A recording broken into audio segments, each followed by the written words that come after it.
ബഹുമാന്യരായ സഹോദരന്മാരെ, സഹോദരികളെ, സർവശക്തനായ അല്ലാഹുവിൻ്റെ അനുഗ്രഹങ്ങൾക്ക് നന്ദി പ്രകാശിക്കുകയും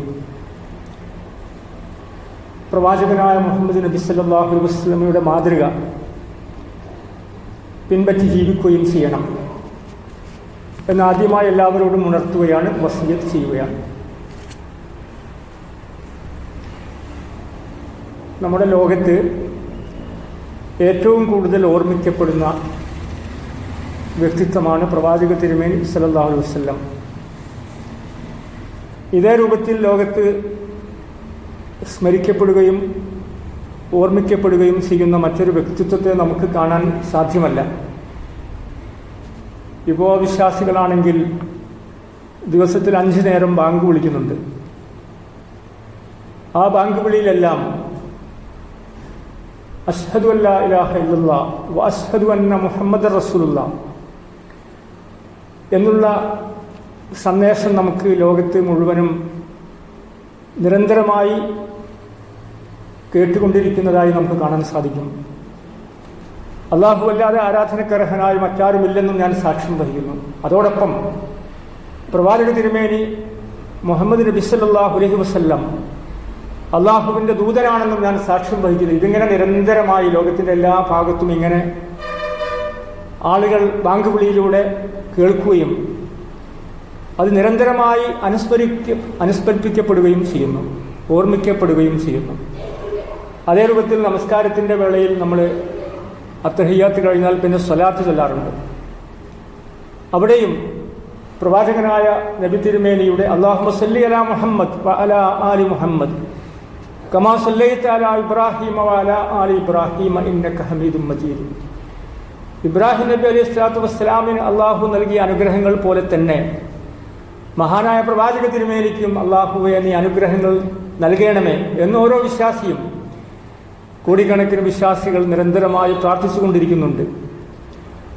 അതേ രൂപത്തിൽ നമുക്കെല്ലാവർക്കും അറിയാവുന്നതുപോലെ ഒരാൾ മുസ്ലിമാകണമെങ്കിൽ 2 ഷഹാദത്ത് കലിമ ഉച്ചരിക്കണം.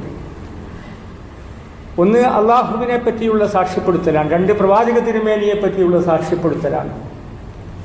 അതുകൊണ്ട് തന്നെയാണ് പ്രവാചകന്റെ എല്ലാ വാക്കിലും പ്രവർത്തനങ്ങളിലുമെല്ലാം ലോകത്തുള്ള എല്ലാ മുസ്ലിങ്ങൾക്കും വിശ്വാസികൾക്കും മാതൃകയുണ്ട് എന്ന് നാം പറയുന്നത്. വകദാലിക ജഅൽനാകും ഉമ്മത്തൻ വസത്തൻ.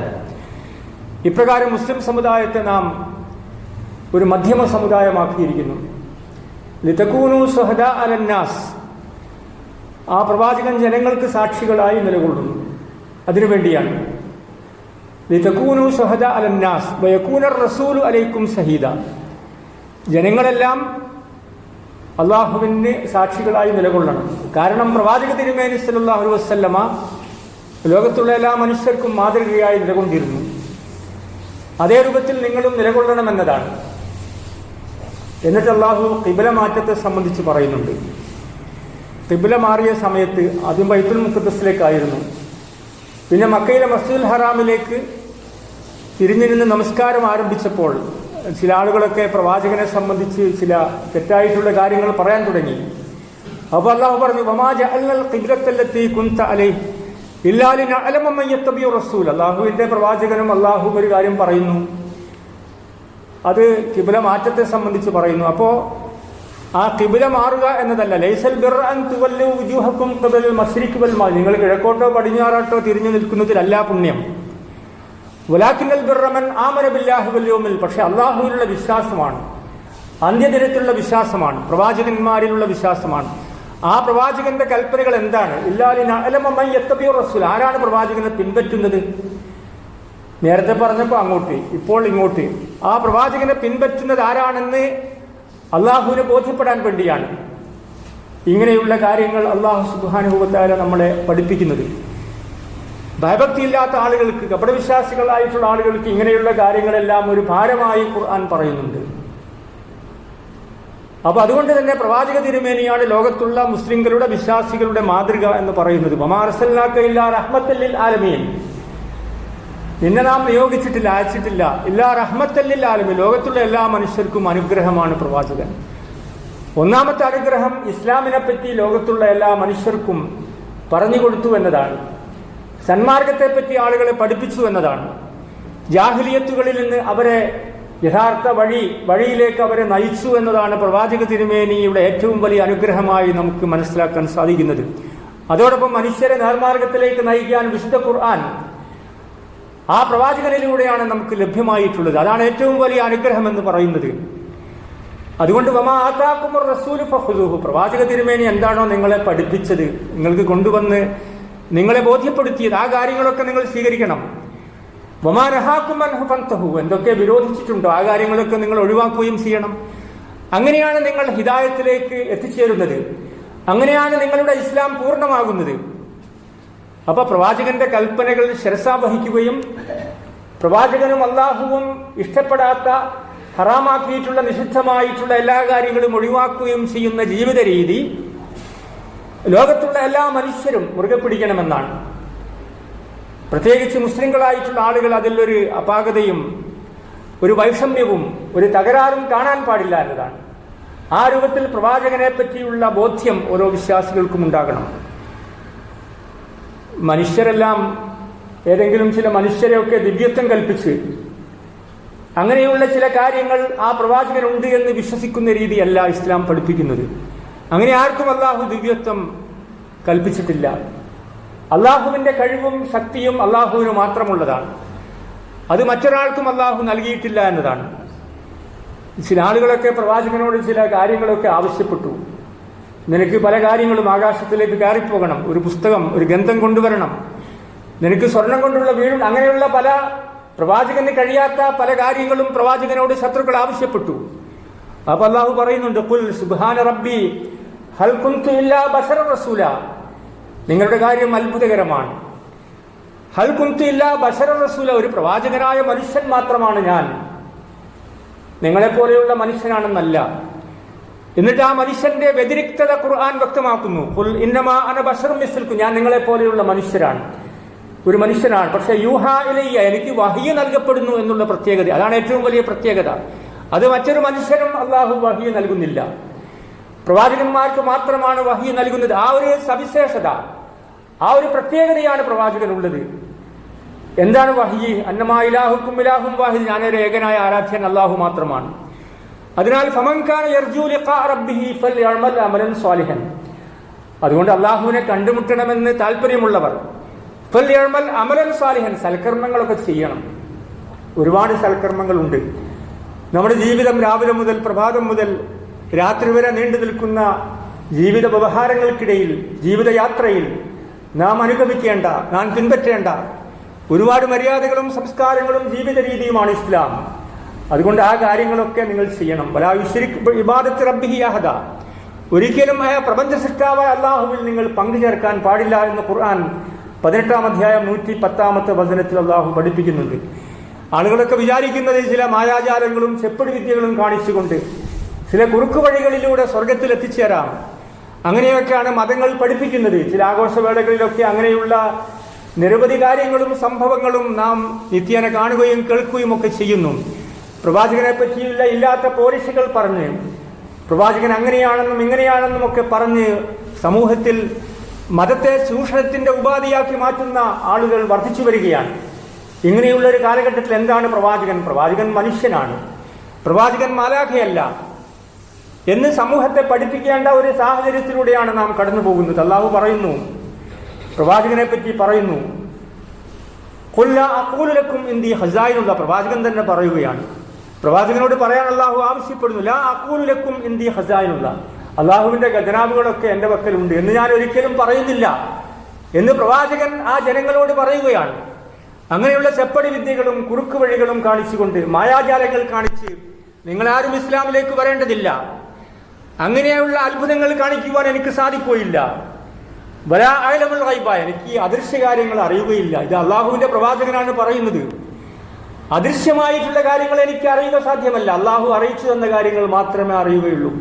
നമ്മുടെ നാട്ടിൽ നമ്മൾ ആലോചിച്ച് നോക്കുകയാണെങ്കിലും അദൃശ്യകാര്യങ്ങളും ഭാവിയിലുള്ള കാര്യങ്ങളുമെല്ലാം പ്രവചിച്ചുകൊണ്ട് പല മതവിശ്വാസികളും വ്യത്യസ്തമായിട്ടുള്ള രൂപത്തിൽ, മുസ്ലിങ്ങളും അല്ലാത്തവരുമൊക്കെ ആ രൂപത്തിൽ ഒരുപാട് കുറുക്കു വഴികളിലൂടെ ഭാവി കാര്യങ്ങൾ അറിയാമെന്ന് പറഞ്ഞുകൊണ്ട് സമൂഹത്തിൽ കുഴപ്പങ്ങളും ഫസാദുകളും ഉണ്ടാക്കാനുള്ള ശ്രമമാണ് നടത്തിക്കൊണ്ടിരിക്കുന്നത്. അത് വിശ്വാസികളായിട്ടുള്ള ആളുകൾ മനസ്സിലാക്കണം. വലാ അഖൂലു ലക്കും ഇന്നി മലക്കുൻ, ഞാനൊരു മലക്കാണ് എന്ന് ഞാൻ പറയുന്നില്ല. ഇൻ അത്തബിഉ ഇല്ലാ മാ യൂഹാ ഇലയ്യ, എനിക്ക് അള്ളാഹു എന്താണോ വഹി നൽകിയത് ആ കാര്യങ്ങൾ ഞാൻ ആളുകളോട് പറയുന്നു. എന്നിട്ട് അള്ളാഹു ചോദിക്കുന്നു, ഖുൽ ഹൽ യസ്തബിൽ അഅ്മാ വൽ ബസീർ, ഒന്ന് കണ്ണ് കാണുന്നവനും കണ്ണ് കാണാത്തവനും ഒരേ രൂപത്തിലാണോ? അല്ല. അതുകൊണ്ട് തന്നെ അള്ളാഹുവിന്റെ കഴിവുകൾ അള്ളാഹുവിനുള്ളതാണ്. പ്രവാചകന്മാർക്ക് വഹിയിലൂടെ അള്ളാഹു നൽകുന്ന സന്ദേശങ്ങൾ മുറുകെ പിടിക്കുകയും ജീവിതത്തിൽ പ്രയോഗവൽക്കരിക്കുകയുമാണ് മുസ്ലിങ്ങളുടെയും വിശ്വാസികളുടെയും ബാധ്യത എന്ന് പറയുന്നത്. അഫലാ തതഫക്കറു, നിങ്ങൾ ഈ കാര്യത്തെപ്പറ്റിയൊക്കെ ചിന്തിക്കുന്നില്ലേ, ആലോചിക്കുന്നില്ലേ, നിങ്ങളുടെ ബുദ്ധി ഉപയോഗിക്കുന്നില്ലേ എന്ന് അള്ളാഹു 6-ാം അധ്യായം 50-ാമത്തെ വചനത്തിൽ പറയുന്നു. നബി സല്ലല്ലാഹു അലൈഹി വസല്ലമയുടെ നിയോഗിക്കപ്പെട്ട കാലഘട്ടത്തിൽ നമുക്കെല്ലാവർക്കും അറിയാം എന്തെല്ലാം തെറ്റുകളായിരുന്നു. പാപങ്ങളുടെ മാലിന്യങ്ങളിൽ മുങ്ങിക്കുളിച്ച സമുദായമായിരുന്നു. ഒറ്റവാക്കിൽ അവിടെ നമ്മൾ പറയുന്നത് ജാഹിലിയ കാലം എന്നാണ്. പെൺകുട്ടികൾ ജനിച്ചാൽ അവരെ കുഴിച്ചു മൂടുന്നു. മദ്യപാനവും മദിരാക്ഷിയും രക്തപ്പുഴകളുമൊക്കെ സൃഷ്ടിച്ചുകൊണ്ട് അക്രമത്തിന്റെ തേർവാഴ്ചകൾ നടത്തി. മതമെന്ന് പറയുന്ന അതേ രൂപത്തിൽ ധാർമ്മികത എന്ന് പറയുന്ന എല്ലാ കാര്യങ്ങളെയും ഇല്ലാതാക്കി അങ്ങനെ മുന്നോട്ട് പോകുന്ന ഒരു കാലഘട്ടത്തിലാണ് പ്രവാചക തിരുമേനി സല്ലല്ലാഹു അലൈഹി വസല്ലം മക്കയിൽ ഭൂജാതനായത്. അങ്ങനെയുള്ള അക്രമ പരമ്പരകളെയാണ് ജാഹിലിയത്തിന്റെ ശവപ്പറമ്പിൽ നിന്നാണ് ഇസ്ലാം ഉയർത്തെഴുന്നേറ്റത്. അതിന്റെ നേരെ വിപരീതമായി നീതിപൂർവകമായി ആളുകളോട് പെരുമാറാനും അതേ രൂപത്തിൽ അവരുടെ സംസാരത്തിലും പെരുമാറ്റത്തിലുമൊക്കെ പക്വതയും പാകതയും അദബും മര്യാദകളും സംസ്കാരവും കാത്തുസൂക്ഷിക്കുവാനും പ്രവാചകൻ ആഹ്വാനം ചെയ്യുന്നു. എല്ലാ ഇരുട്ടുകളിൽ നിന്നും പ്രകാശത്തിലേക്ക് പ്രവാചകൻ അവരെ കൈപിടിച്ചുയർത്തുന്നു. അങ്ങനെയാണ് ഇസ്ലാം ലോകത്തിന്റെ മുക്കുമൂലകളിൽ പ്രചരിച്ചിട്ടുള്ളത്. ഇന്ന് സാങ്കേതികമായി ഒരുപാട് പുരോഗതി നമുക്കുണ്ടായിട്ടുണ്ട്. പക്ഷേ ഒരു കാര്യം ഉറപ്പാണ്, ആ പ്രവാചകന്മാരുടെ കാലഘട്ടത്തിൽ ഉണ്ടായിരുന്ന ജാഹിലിയത്തിൽ നിന്ന് വലിയ വ്യത്യാസമൊന്നും ഈ കാലഘട്ടത്തിലുള്ള ജാഹിലിയത്തുകൾക്കും ഇല്ല എന്നതാണ്. അന്നുണ്ടായിരുന്ന എന്തൊക്കെ ജാഹിലിയത്തുകളുണ്ടോ അതൊക്കെ സാങ്കേതിക വിദ്യകളുടെ കാര്യത്തിൽ പുരോഗതി പ്രാപിച്ചു എന്ന് അവകാശപ്പെടുന്ന രാജ്യത്തും ലോകത്തും നടന്നുകൊണ്ടിരിക്കുകയാണ്. അന്ന് കുറച്ച് വ്യക്തികളെ കൊന്നൊടുക്കിയിരുന്നുവെങ്കിൽ ഇന്ന് ആയിരക്കണക്കിന് ആളുകളെ ഒരു സുപ്രഭാതത്തിൽ ഒരു ബോംബിങ്ങിലൂടെ കൊന്നൊടുക്കാൻ നമുക്ക് സാധിക്കുന്നു എന്നുള്ള പ്രത്യേകത മാത്രമേ ഉള്ളൂ.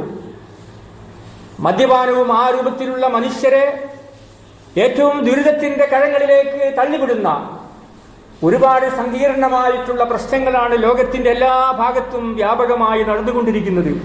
അതുകൊണ്ട് തന്നെ ആ ജാഹിലിയ കാലത്തിൽ നിന്ന് വ്യത്യസ്തമായി നമ്മുടെ കാലഘട്ടത്തെയും ഇസ്ലാമികവൽക്കരിക്കുവാൻ നമ്മുടെ സമൂഹത്തെയും നമ്മുടെ സമുദായത്തെയും എല്ലാം പ്രവാചകന്റെ മാതൃകാധന്യമായ ജീവിതത്തെ അവരെ ബോധ്യപ്പെടുത്തുവാനും പഠിപ്പിക്കുവാനും ആവശ്യമായിട്ടുള്ള പ്രവർത്തനങ്ങൾ നിർവഹിക്കുക എന്നതാണ് ഈ കാലഘട്ടത്തിലെ ഓരോ വിശ്വാസിനിയുടെയും ബാധ്യത എന്ന് പറയുന്നത്. കാരണം ദൈവദൂതന്മാരിതില്ല, അവർ മരണപ്പെട്ടു പോയി. ആ ദൈവദൂതന്മാരുടെ മരണാനന്തരം ഇസ്ലാമിനെ വേണ്ട വിധത്തിൽ പ്രയോഗവൽക്കരിച്ചിട്ടുള്ളത്, വേണ്ട വിധത്തിൽ പ്രബോധനം നടത്തിയിട്ടുള്ളത് മഹാന്മാരായിട്ടുള്ള ഖലീഫമാരും മഹാന്മാരായിട്ടുള്ള സഹാബികളും ആ സഹാബികളെ പിന്തുടർന്ന് ജീവിച്ച താബികളുമൊക്കെയാണ്. 1, 2, 3 നൂറ്റാണ്ടുകളിലൊക്കെ വളരെ വ്യക്തമായി ഭംഗിയായ കാര്യങ്ങൾ നിർവഹിച്ചവരാണ് ഖലീഫമാരും സഹാബികളും താബിയങ്ങളും എല്ലാം തന്നെ. എന്നാൽ പിൽക്കാലത്ത് അതിനെ ഏറ്റെടുത്ത് നടത്തേണ്ടത് പണ്ഡിതന്മാരും ഇസ്ലാമിനെ മനസ്സിലാക്കിയവരും ഇസ്ലാമിന്റെ പ്രായോഗികതയും ഇസ്ലാമിന്റെ സത്യസന്ധതയും ലോകത്തെ ബോധ്യപ്പെടുത്തി കൊടുക്കുവാൻ അർഹതയും അതിനുള്ള പാകതയും ആർജിച്ചിട്ടുള്ള പണ്ഡിതന്മാരും നേതാക്കന്മാരുമാണ്. അതുകൊണ്ട് തന്നെ അവരുടെ ആ ഒരു ദൗത്യം നിർവഹിക്കുവാൻ, പ്രവാചകന്മാരുടെ ദൗത്യം നിർവഹിക്കുവാൻ ഈ കാലത്തുള്ള പണ്ഡിതന്മാരും നേതാക്കന്മാരും അതുവഴി സാധാരണക്കാരും തയ്യാറാകണമെന്നതാണ് ഏറ്റവും പ്രധാനപ്പെട്ട പ്രത്യേകത എന്ന് പറയുന്നത്. നബി സല്ലല്ലാഹു അലൈഹി വസല്ലം മക്കയിൽ ജീവിച്ചിരുന്നു. അദ്ദേഹത്തിന്റെ ജീവിതകാലത്ത് അദ്ദേഹം ജീവിച്ചിരുന്നു എന്ന് നാം മനസ്സിലാക്കുന്നു, ചരിത്രത്തിൽ വ്യക്തമാക്കപ്പെടുന്നു. അന്ന് സമൂഹത്തിൽ എന്തുമാത്രം മാതൃകാപരമായിട്ടുള്ള ജീവിതമാണ് ഇന്നും പ്രവാചകൻ ജീവിച്ചിരുന്നെങ്കിൽ, പ്രവാചകൻ നമ്മുടെ കൺമുമ്പിൽ ഉണ്ടെങ്കിൽ ഏത് രൂപത്തിലാണ് ആ സമൂഹം പെരുമാറിയത് അതേ രൂപത്തിൽ പ്രവാചകൻ ജീവിച്ചിരിപ്പുണ്ട് എന്ന് സങ്കല്പിച്ചുകൊണ്ട് പ്രവാചകന്റെ മാതൃക ജീവിതത്തിന്റെ ഭാഗമാക്കി മാറ്റുവാൻ ഓരോ വിശ്വാസിക്കും സാധ്യമാകണമെന്നാണ്. അതുകൊണ്ട് തന്നെയാണ് ഇസ്ലാം ആ രൂപത്തിലുള്ള കാരണം നമ്മുടെ മേൽവിലാസം എന്ന് പറയുന്നത്, മുസ്ലിംകളുടെ അടിസ്ഥാന ഘടകം എന്ന് പറയുന്നത്, അടിസ്ഥാനം എന്ന് പറയുന്നത് വിശുദ്ധ ഖുർആൻ വളരെ വ്യക്തമായി വിശ്വാസികൾ 7-ാം അധ്യായം 157-ാമത്തെ വചനത്തിൽ പഠിപ്പിക്കുന്നുണ്ട്. യഅ്മുറുഹും ബിൽ മഅറൂഫ്, പ്രവാചകന്റെ ദൗത്യം എന്താണ്? നല്ല കാര്യങ്ങളൊക്കെ പ്രവാചകൻ കൽപ്പിക്കുന്നു. അങ്ങനെ ലോകത്തുള്ള ഇന്ന് നമ്മുടെ സമൂഹത്തിൽ ആവശ്യമായിട്ടുള്ള എല്ലാ നന്മകളും മഅറൂഫായിട്ടുള്ള കാര്യങ്ങളും ആളുകളോട് കൽപ്പിക്കണം. അത് നമ്മൾ സ്വയം ഉൾക്കൊള്ളുകയും ചെയ്യണം. വയൻഹാഹും അനിൽ മുൻകർ, എല്ലാ തെറ്റുകളും കുറ്റങ്ങളും മുൻകറാത്തുകളും ഒഴിവാക്കുകയും ചെയ്യണം, വിരോധിക്കുകയും ചെയ്യണം. വയുഹില്ലു ലഹും തയ്യിബാത്ത്, തയ്യിബാത്തായിട്ടുള്ള കാര്യങ്ങൾ. തയ്യിബാത്ത് എന്ന് പറഞ്ഞാൽ ഭക്ഷണത്തിന്റെ നല്ല കാര്യങ്ങൾ എന്ന് പറയും. നമ്മുടെ മനസ്സിനും നമ്മുടെ ഹൃദയത്തിനും നമ്മുടെ ശരീരത്തിനും അതിന്റെ പോഷണത്തിനും ആവശ്യമായിട്ടുള്ള ഭക്ഷണങ്ങൾ, അത് രോഗമുണ്ടാക്കുന്ന, അതേ രൂപത്തിൽ കൊഴുപ്പ് വർദ്ധിപ്പിക്കുന്ന അങ്ങനെയുള്ള ഭക്ഷണങ്ങളല്ല തയ്യിബാത്ത്. ഹലാലായിട്ടുള്ള, അതുപോലെ നമ്മുടെ ശരീരത്തിന് പോഷകവും ഗുണങ്ങളും ലഭ്യമാക്കുന്ന ഭക്ഷണ പദാർത്ഥങ്ങൾ നമ്മൾ കഴിക്കണം. അതൊക്കെ അള്ളാഹു നമുക്ക് അനുവദിച്ചതാണ്. അത് വെറും വെജിറ്റേറിയൻ മാത്രമല്ല, നമ്മുടെ ശരീരത്തിന് ദോഷമുണ്ടാക്കാത്ത രൂപത്തിലുള്ള ഭക്ഷണം നമുക്ക് ആവശ്യമാണ്. പക്ഷെ അതിനൊക്കെ ഒരു ലിമിറ്റും നിയന്ത്രണവും വേണമെന്ന് മാത്രം. ആ രൂപത്തിൽ നല്ല കാര്യങ്ങളെല്ലാം അള്ളാഹു നമുക്ക് അനുവദിച്ചു തന്നിരിക്കുന്നു. അതേ രൂപത്തിൽ യുഹർരിമു അലൈഹിമുൽ ഖബായിസ്, ചീത്തയായിട്ടുള്ള കാര്യങ്ങളുണ്ടല്ലോ, അതെല്ലാം അള്ളാഹു ഒഴിവാക്കണമെന്ന്, നിഷിദ്ധമാണെന്ന് പറയുകയും ചെയ്തിരിക്കുന്നു. അതൊക്കെ നമ്മൾ ജീവിതത്തിൽ നിന്ന് ഒഴിവാക്കണം. വയലു അൻഹും ഇസ്രഹും, അവരുടെ ഭാരങ്ങളെല്ലാം അതുവഴി പ്രവാചകന് ഇറക്കി വെക്കുന്നു. വൽ അഗ്ലാലത്തി കാനത്ത് അലൈഹിം, അവരുടെ മേലുണ്ടായിരുന്ന എല്ലാ വിലങ്ങുകളും എല്ലാ ചങ്ങലകളും ആ പ്രവാചകൻ പൊട്ടിച്ചെറിയുന്നു. നമുക്ക് മക്കയിൽ അത് കാണാം, മദീനയിൽ അത് കാണാം. പ്രവാചകൻ ജീവിച്ചിരുത്ത കാലഘട്ടത്തിൽ നമുക്ക് മനസ്സിലാക്കാൻ സാധിക്കും. ഖലീഫമാരുടെ കാലഘട്ടത്തിലും ആ മാതൃകയെ അനുസരിച്ചു കൊണ്ടാണ് അവർ മുന്നോട്ട് പോയിട്ടുള്ളത്. എന്നിട്ട് അല്ലാഹു പറയുന്നു, ഇങ്ങനെയൊക്കെയാണ് കാര്യങ്ങൾ. അതിനാൽ ഫല്ലദീന ആമനൂ ബിഹി, നിങ്ങളെല്ലാവരും ആ പ്രവാചകനിൽ വിശ്വാസമർപ്പിക്കണം. വഅസ്സറൂഹു, നിങ്ങളുടെ ജീവിതത്തിൽ അത് ശക്തിപ്പെടുത്തണം. ആ ജീവിത രീതി, ആ പ്രവാചക മാതൃക അന്യമല്ലാത്ത രൂപത്തിൽ നമ്മുടെ കുടുംബങ്ങളിലും നമ്മുടെ വ്യക്തി ജീവിതത്തിലും അതിശക്തമായി മുറുകെ പിടിച്ചുകൊണ്ട് മുന്നോട്ട് പോകണം. നസ്റൂഹു, ആ ആശയതലങ്ങളെ നിങ്ങൾ സംരക്ഷിക്കുകയും അതിനെ സഹായിക്കുകയും ചെയ്യണം. അങ്ങനെയുള്ള കാര്യങ്ങൾ നടക്കാൻ ആവശ്യമായിട്ടുള്ള എല്ലാ പ്രവർത്തനങ്ങളിലും എല്ലാ കാര്യങ്ങളിലും നിങ്ങളുടെ സഹായങ്ങൾ ആവശ്യമാണ്. ഓരോ വ്യക്തികൾക്കും ഇത് നിർവഹിക്കുവാൻ സാധിക്കുകയില്ല. അതുകൊണ്ടാണ് സംഘടന ആവശ്യമാണെന്ന് പറയുന്നത്. അതുകൊണ്ടാണ് സംഘടിതമായ പ്രവർത്തനത്തിനാണ് ഇസ്ലാം മുൻഗണന നൽകുന്നത് എന്ന് പറയുന്നത്. നമസ്കാരം അതിന്റെ മകുടോദാഹരണമാണ്. സക്കാത്ത് സംവിധാനം അതിന്റെ ഉദാഹരണമാണ്. ഹജ്ജ് കർമ്മം, ലോകത്തിന്റെ ലക്ഷക്കണക്കിന് ഹാജിമാർ ഒരുമിച്ച് കൂടി നിർവഹിക്കപ്പെടുന്ന ഹജ്ജ് കർമ്മം ആ സംഘടിതമായിട്ടുള്ള പ്രവർത്തനങ്ങൾക്ക് ഉദാഹരണമാണ്. അത് നമ്മുടെ പ്രാദേശിക തലങ്ങളിലും സംഘടിതമായി ഒറ്റക്കെട്ടായി ഐക്യത്തോടുകൂടി എല്ലാ അഭിപ്രായ വ്യത്യാസങ്ങളും മാറ്റിവെച്ചുകൊണ്ട് കുടുംബപരമായ വൈജാത്യങ്ങളെ മറികടന്നുകൊണ്ട് എല്ലാവരും ഒന്നായി ചേർന്നുകൊണ്ട് നിർവഹിക്കുവാൻ വിശ്വാസികൾക്ക് സാധിക്കണം. ആ അള്ളാഹുവിന് ഇറക്കപ്പെട്ട, അള്ളാഹുവിലൂടെ നമുക്ക് ലഭ്യമായിട്ടുള്ള ആ പ്രകാശത്തെ നിങ്ങൾ പിൻപറ്റണം. ആ പ്രകാശമാണ് പ്രവാചകൻ, ആ പ്രകാശമാണ് വേദഗ്രന്ഥമായ വിശുദ്ധ ഖുർആൻ. ഉലൈക ഹുമുൽ മുഫ്ലിഹൂൻ, എന്നിട്ട് അള്ളാഹു പറയുന്നു, അവരാണ് വിജയികൾ. നമുക്ക് ഇഹലോകത്തും പരലോകത്തുമൊക്കെ വിജയമുണ്ടാകണമെങ്കിൽ ആ കാര്യങ്ങൾ അംഗീകരിക്കണമെന്നതാണ്. ഇന്ന അക്രമക്കും ഇൻദല്ലാഹി അത്ഖാക്കും, നിങ്ങളിൽ ഏറ്റവും കൂടുതൽ സൂക്ഷ്മത പാലിക്കുന്നവനാണ് അള്ളാഹുവിന്റെ ഏറ്റവും അനുയോജ്യനായ ആള് എന്ന് പറയുന്നത്. അള്ളാഹു ആദരിക്കുന്നത്, ബഹുമാനിക്കുന്നത് ഏതെങ്കിലും കുടുംബങ്ങളെയോ വ്യക്തികളെയും ഒന്നുമല്ല. നിങ്ങളിൽ സൂക്ഷ്മത പാലിക്കുന്നവൻ ആരാണ്? അവനാണ് ഒന്നാമത്തെ സ്ഥാനം ഇസ്ലാമിലുള്ളത് എന്നതാണ്. അതുകൊണ്ട് തന്നെ പ്രവാചക തിരുമേനി സല്ലല്ലാഹു അലൈഹി വസല്ലമയുടെ സ്നേഹമായിരുന്നു അവർക്ക് അദമ്യമായി ഉണ്ടായിരുന്നത്. ഖൈബർ യുദ്ധത്തെ പറ്റി പറയുന്ന ഒരു സംഭവമുണ്ട്. ഖൈബർ യുദ്ധം നടക്കാൻ പോവുകയാണ്, ശത്രുക്കളുമായിട്ടുള്ള ഏറ്റുമുട്ടൽ. പ്രവാചകൻ സല്ലല്ലാഹു അലൈഹി വസല്ലമ അന്ന് രാത്രിയിൽ, തലേന്ന് രാത്രിയിൽ സഹാബികളുമായി കൂടിയാലോചന നടത്തുന്നു. എന്നിട്ട് പ്രവാചകൻ പറയുന്നുണ്ട്, ലൗഴ്ത്തിയന്നറ, ഈ പതാക ഞാൻ നാളെ നൽകും. റജുലൻ, ഒരാൾക്കാണ് നൽകുക. യുഹിബ്ബുല്ലാഹ വറസൂലഹു, അയാളുടെ ഗുണമാണ് പറയുന്നത്. നാളെ ഈ പതാക നൽകാൻ പോവുകയാണ് സുബഹിന്റെ സമയത്ത്. അള്ളാഹുവിനെ ആ മനുഷ്യൻ ഇഷ്ടപ്പെടും, അവന്റെ റസൂലിനെയും ഇഷ്ടപ്പെടും. അതുകൊണ്ട് തന്നെ യുഹിബ്ബുഹുല്ലാഹു വറസൂലുഹു, ആ മനുഷ്യൻ അള്ളാഹുവിനെയും പ്രവാചകൻ ഇങ്ങോട്ടും ഇഷ്ടപ്പെടും. അങ്ങനെ ആൾക്ക് മാത്രമേ നൽകൂ. യഫ്തഹുല്ലാഹു അലാ യദി, അദ്ദേഹത്തിന്റെ കൈകളിലൂടെ ആ യുദ്ധത്തിൽ വിജയം കൈവരിക്കുകയും ചെയ്യും. അങ്ങനെ ഇത് പ്രവാചകൻ പറഞ്ഞപ്പോൾ തന്നെ ഓരോ ആളുകളും പതാക എന്റെ കൈവശം കിട്ടണമെന്നുള്ള ആഗ്രഹമായിരുന്നു ഉണ്ടായിരുന്നു. മഹാനായിട്ടുള്ള ഉമർ ഇബ്നുൽ ഖത്താബ് അള്ളാഹു പറയുന്നുണ്ട്, മാ അഹ്ബബ്തുൽ ഇമാറത ഇല്ലാ യൗമഇദിൻ. സാധാരണ നമുക്ക് ഒരു മുസ്ലിങ്ങൾക്ക് നേതൃത്വം കിട്ടാൻ ആഗ്രഹിക്കാൻ പാടില്ല എന്നാ. ഒരു കമ്മിറ്റി, വലിയ സംഘടന, ഏത് സംഘടന ആയിരുന്നാലും എനിക്ക് നേതൃത്വം കിട്ടണമെന്ന് മനസ്സിൽ ഒന്നും ഉണ്ടാകാൻ പാടില്ല. അങ്ങനെയുള്ള ആളുകൾക്ക് അധികാരം നൽകരുത് എന്നാണ് ഇസ്ലാമിന്റെ നിയമം. അത് സ്വന്തമായിട്ടുള്ള കഴിവുള്ള ആളുകൾക്ക് നമ്മൾ അങ്ങോട്ട് നൽകണം. അപ്പോൾ അദ്ദേഹം ഏറ്റെടുക്കുകയും ചെയ്യണം. അതാണ് ഇസ്ലാമിക നിയമം. പക്ഷെ ഇവിടെ ഉമർ ഇബ്നു ഖത്താബ് റളിയല്ലാഹു അൻഹു പറയുന്നുണ്ട്, മാ അഹ്ബബ്തുൽ ഇമാർ, ഞാൻ ഒരിക്കലും ഇമാരത്ത് ആഗ്രഹിക്കുന്നത് ഇഷ്ടപ്പെടും, എനിക്കത് ഇഷ്ടമല്ല. പക്ഷെ ഇല്ലാ യൗമഇദിൻ, പ്രവാചക തിരുമേനി ഇത് പറഞ്ഞ ദിവസം എനിക്കതിന് ആഗ്രഹമുണ്ടായി. ഇന്ന് പ്രവാചക തിരുമേനി സല്ലല്ലാഹു അലൈഹി വസല്ലം പറഞ്ഞല്ലോ നാളെ ഈ പതാക നൽകുന്നത്. അപ്പൊ അവർ ഓരോരുത്തരും ആഗ്രഹിക്കുകയാണ് നാളെ എൻ്റെ കൈവശം പതാക ലഭിക്കണമെന്ന്. അവസാനം അലി ഇബ്നു അബീ ത്വാലിബ് റളിയല്ലാഹു അൻഹുവിനാണ് പതാക നൽകിയത്. അദ്ദേഹത്തിന്റെ ചരിത്രം വിശദീകരിക്കുന്നുണ്ട്. ഖൈബർ യുദ്ധത്തിന്റെ ചരിത്രം പറയാൻ വേണ്ടിയല്ല നമ്മളിത് പറയുന്നത്. പക്ഷെ ആ പതാക നൽകിയ വ്യക്തിക്കുള്ള യോഗ്യതയാണ്. എന്താണ് യോഗ്യത? യുഹിബ്ബുല്ലാഹ വറസൂലഹു, അലി ഇബ്നു അബീ ത്വാലിബ് റളിയല്ലാഹു അൻഹു അള്ളാഹുവിനെയും അവന്റെ പ്രവാചകനെയും ഇഷ്ടപ്പെടുന്നു. വയുഹിബ്ബുഹുല്ലാഹു വറസൂലുഹു, അവരങ്ങോട്ടും അലി അള്ളാഹുവിനെയും റസൂലിനെയും ഇഷ്ടപ്പെടുന്നു. അള്ളാഹുവും റസൂലും അത് മുഖേന അലി ഇബ്നു അബീ ത്വാലിബ് റളിയല്ലാഹു അൻഹുവിനെ ഇഷ്ടപ്പെടുന്നു. അതുവഴിയാണ് ആ വിജയം നമുക്ക് കൈവരിക്കാൻ സാധ്യമായിട്ടുള്ളത് എന്ന് പറയുന്നു. ഇതേ രൂപത്തിൽ ഓരോ വിശ്വാസിയെ സംബന്ധിച്ചിടത്തോളം നമുക്ക് അള്ളാഹുവിനെ ഇഷ്ടമാണോ പ്രവാചകനെ ഇഷ്ടമാണോ എന്ന് നമ്മൾ ഓരോരുത്തരും ചിന്തിക്കുകയും ആലോചിക്കുകയും ചെയ്യാം. ഹസനുൽ ബസ്രി എന്ന് പറയുന്ന മഹാപണ്ഡിതൻ പറയുന്നുണ്ട്, ചില ആൾക്കാരൊക്കെ ഇങ്ങനെ വാദിക്കുന്നുണ്ട്, ഞങ്ങൾ അള്ളാഹുവിനെയൊക്കെ ഇഷ്ടപ്പെടുന്നു. ഫബ്തലാഹുമുള്ള, അള്ളാഹു അവരെ പരീക്ഷിക്കുകയാണ്. ബിഹാദിഹിൽ ആയ, താഴെ പറയുന്ന ആയത്ത് മുഖേന അള്ളാഹു അവരെ പരീക്ഷിക്കുകയാണ്.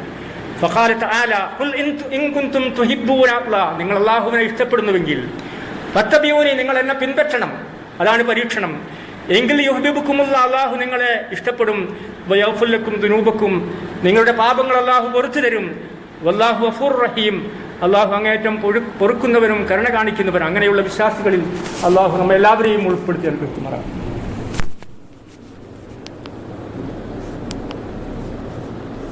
സഹോദരന്മാരെ, ഒന്നുകൂടി അള്ളാഹുവിനെ സൂക്ഷിക്കണമെന്ന് നിർത്തുകയാണ്.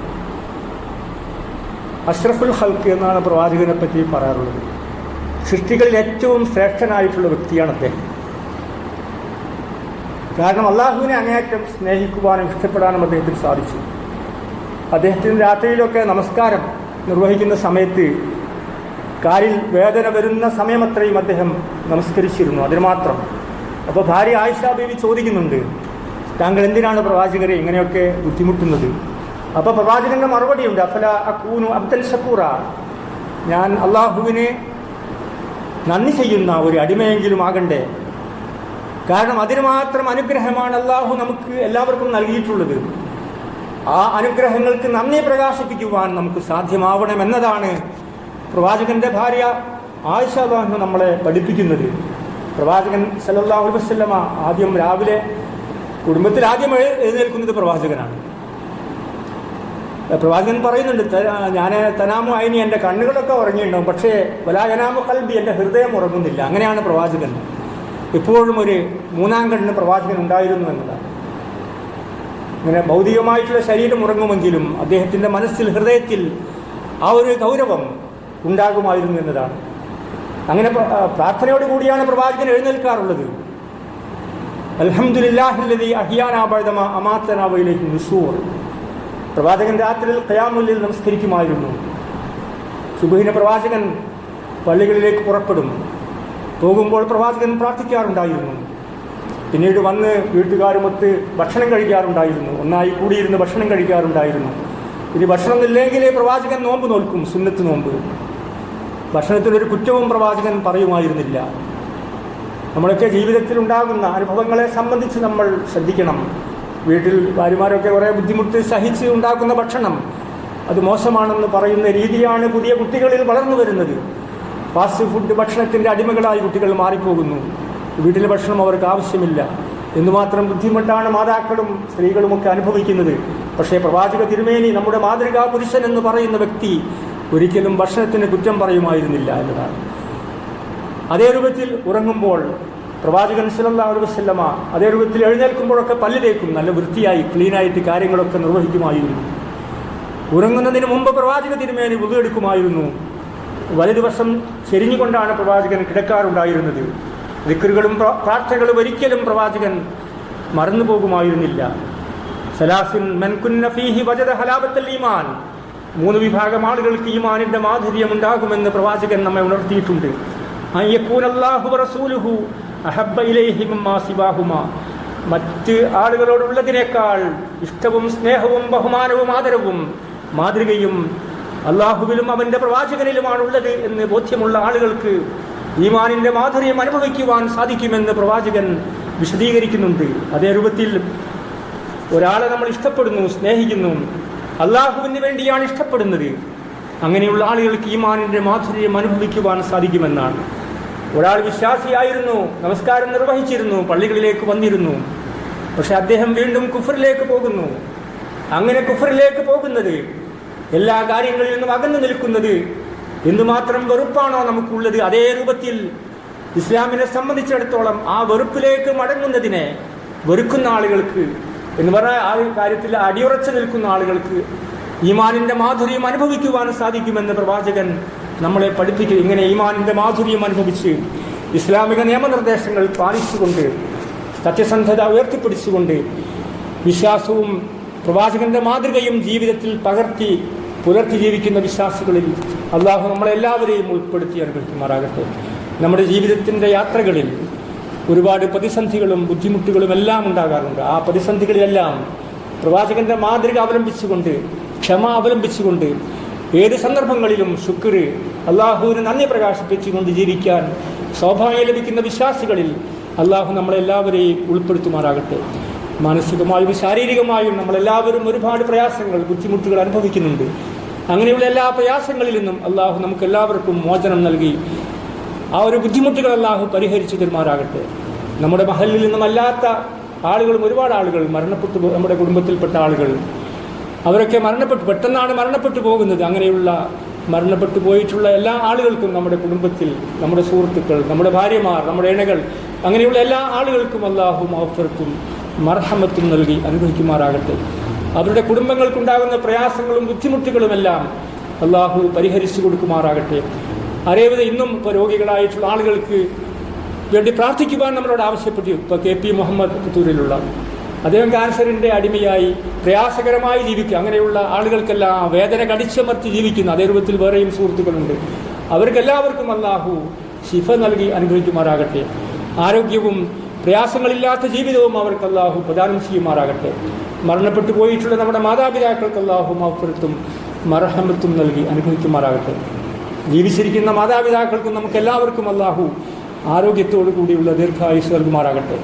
നമ്മുടെ കച്ചവടത്തിലും ബിസിനസ്സിലും മക്കളുടെ വിദ്യാഭ്യാസപരമായിട്ടുള്ള കാര്യങ്ങളിലുമെല്ലാം അള്ളാഹു നമുക്കെല്ലാവർക്കും അനുഗ്രഹങ്ങളും ബർക്കത്തുകളും